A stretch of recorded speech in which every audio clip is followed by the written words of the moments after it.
北京是故乡，成都也是故乡，西藏是家乡。我父亲呢是在西藏部队当兵，后来和我妈妈一起来成都军区工作，所以我小的时候母语是四川话。虽然我现在北京话说的非常溜，但是我还是四川话最地道。阿金先生，我想我对他最熟，为什么？因为我就住着他们家房子。阿金先生的老房子恰恰就是我小时候住的地方，成都军区战旗歌舞团东通顺街98号，我就在那个院子长大的。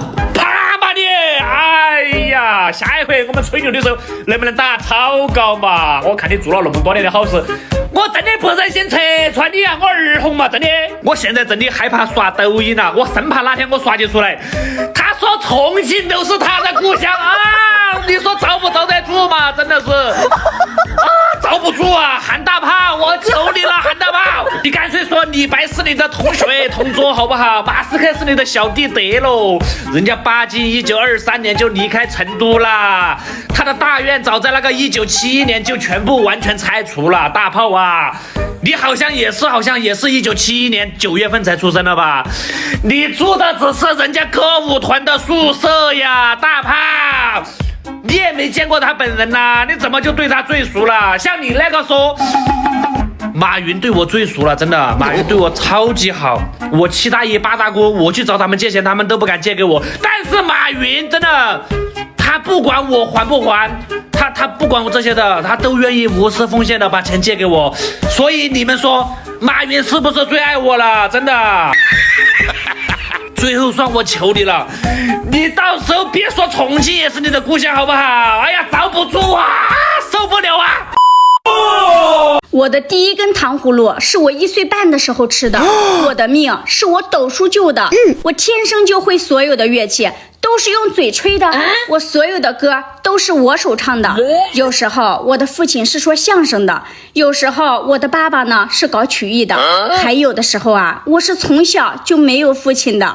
我的第一支 MV 是奶奶3万块钱资助的，我做慈善都是坐火车去的，虽然我很久都没坐过火车了。我的 F1呀是参加综艺的时候考的，我的哈佛呢是参加鲁豫有约的时候念的，我的棉被呀都是夏天的时候捐的，我那200多个孩子都是深藏不露的。我是形象大使的时候啊，我是从来不喝酒，只喝茶的。我说爱护动物的时候呢，我是要大口吃肉的。我的车技是柯受良飞越黄河的时候教的，我的跑车呀是按照我的臀号定制的，我的高息霸是在澳门的时候抽的，我的手表啊是走面的时候才能戴的，我的高管都是吃百家饭的，我的光环呢是阅捐人给的，对，我流泪的时候呢是要鞠躬加敬礼的，我的护腰从来都是绑在最外面的，不然呢我的霸气可是会侧漏的。还有哈，我撒谎的时候都是圆不回去的。这是没完没了了，又给自己加个天赋。我的长篇小说就要面世了，20万字的，就有些天赋是没办法的。我那个语文啊就偏科，你知道吗？他呀还真的很孝顺，奶奶卖冰棍糊火柴盒，还上山呐炒藤条编筐，很辛苦。有一天奶奶生病了，5岁的他跟奶奶说：“奶奶你休息吧，我帮你干。”第2天呐，奶奶醒后看到满院的筐，奶奶激动地说：“我孙女儿真能编！哎呀妈，真的太有天赋了！哎，对了，这本书叫啥名呢？还没定，是该叫万能的奶奶，还是叫门牙漏风之我在人间到处吹牛逼？”韩红说她的长篇小说要面世了，还是200万字的哟。还说她的语文偏科，考试的时候80、90分是最少的，甚至达到过99分，数学38分。后来她有答案了，原来我们是1、2、3，她是哆来咪。巧了，我儿子也偏科，但是不是偏他这一科，我们偏英语。我也找到答案了，原来老外说的 ABCD 是我们语文学的阿波次第。人家韩红能写200万字的长篇小说，我儿子呢200字的作文都要靠拼拼凑凑。人家数学38分，会搞音乐，我们家的英语有老师教，考30多分。和平精英，三角洲不用人教，打得折溜了。这就是韩红所说的天赋。这样说来，我就不焦虑了。人家韩红数学考38分，都能把这个事业搞这么大，我们家的英语考个30多分，无所谓了，以后也能成大事。二哥，咱来一个吹牛比赛。好，我先来。我大学毕业，我哈佛世界名校，请我但我不去。我当过兵，会开坦克，撞上强项了不是？我一直是兵，我有 F1 驾照。确实牛。我的家乡在东北，和赵本山是老乡。我家在西藏、山东、北京，还有广东，东南西北都是俺家乡，跟皇帝姥一样。我体重150，我体重250。我坑蒙拐骗为生，我表演行善为生。我是男人，我不男不女，我放屁不脱裤子，我吹牛不打草稿，我用自己的钱帮助穷人雪中送炭，我把别人的钱帮给富人锦上添花。我长得像唐僧，我修佛，我长得像猪八戒，我唱歌，我的歌都是原唱，全世界我唱的最好。我脸皮薄，我心软，我要走了。我脸皮厚，给我走个面，留下你的钱再走。哇！记得点赞关注哦。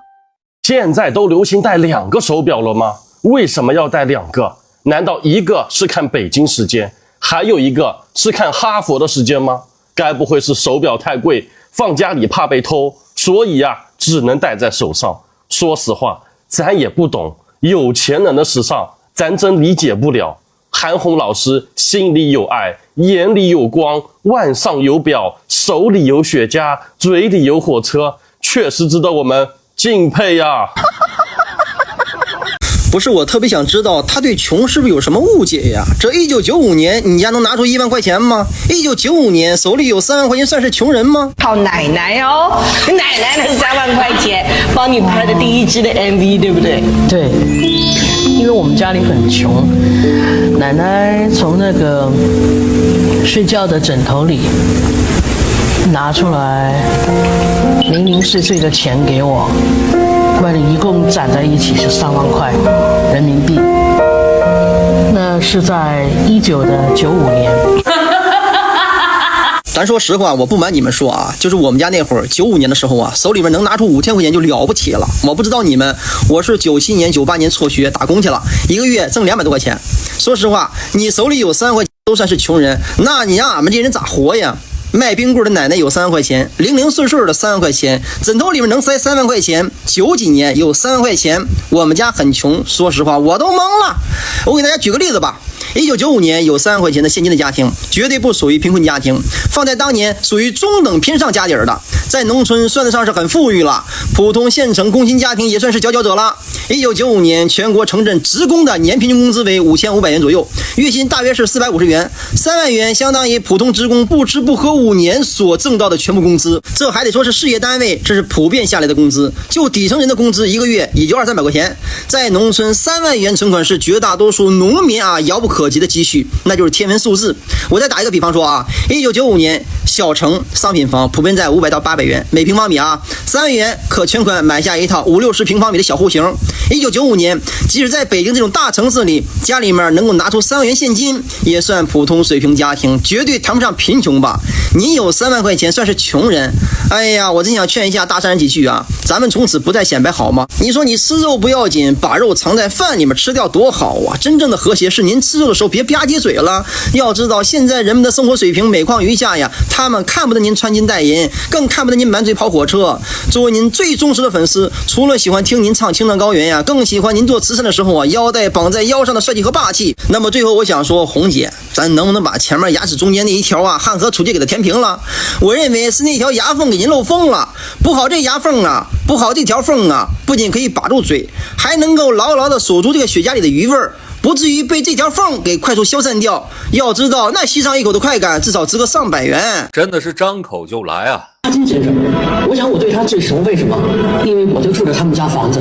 阿金先生的老房子恰恰就是我小时候住的地方，成都军区战旗购物团东通顺街98号，我就在那个院子长大的。我从未见过有如此厚颜无耻之人。咱们说一个做公益的人嘴里真的连一句实话都没有吗？他就是一个特别爱表演特别爱表现的人，对吧？我们要知道，巴金成都的老宅子是在71年就已经拆了，你们可以搜，我把这个图贴出来，你们也可以看一看。